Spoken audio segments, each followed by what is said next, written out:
तर मुंबईच्या छत्रपती शिवाजी महाराज पार्कमध्ये आकर्षक अशी रोषणाई करण्यात आली। रोषणाईने संपूर्ण परिसर उजळलेला आहे।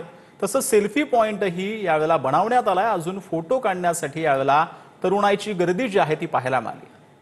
मुंबईच्या छत्रपती शिवाजी महाराज पार्कामध्ये आज दोन्ही ठाकरे बंधूंनी एकत्रित येत दीपोत्सवाला सुरुवात केलेली आहे। मनसेच्या या दीपोत्सव कार्यक्रमाच्या पत्रिकेमध्ये उद्धव ठाकरे प्रमुख पाहुणे उद्घाटक म्हणून त्यांचं नाव छापण्यात आलं आणि त्यामुळे राजकीय वर्तुळामध्ये बऱ्याचशा आता चर्चा रंगू लागलेल्या आहेत। दोन्ही ठाकरे बंधू या निमित्तानं एकत्र आलेत का आणि राजकीय आता व्यासपीठावर सुद्धा दोन्ही ठाकरे बंधू एकत्र येणार आहे का हे सुद्धा पाहणं तितकंच महत्त्वाचं ठरणार आहे। अधिकृत घोषणा अद्यापही झाली नाहीये, पण आजची ही 9वी भेट होती असं बोललं जात आहे आणि दीपोत्सव सुरू झाल्यानंतर या ठिकाणी जोरदार आतिषबाजी सुद्धा करण्यात आली आणि संपूर्ण छत्रपती शिवाजी महाराज पार्कचा जो रस्ता आहे तो लक्ष दिव्यांनी उजळून गेलेला आहे। दिवाळीच्या पूर्वी फटाके फुटतात, दिवाळीच्या पूर्वी चिरुटे फोडले जातात, गोडधोड केलं जातं आणि त्यामुळे राजकीय काही फटाके फुटणार आहे का हे सुद्धा पाहणं महत्त्वाचं ठरणार आहे।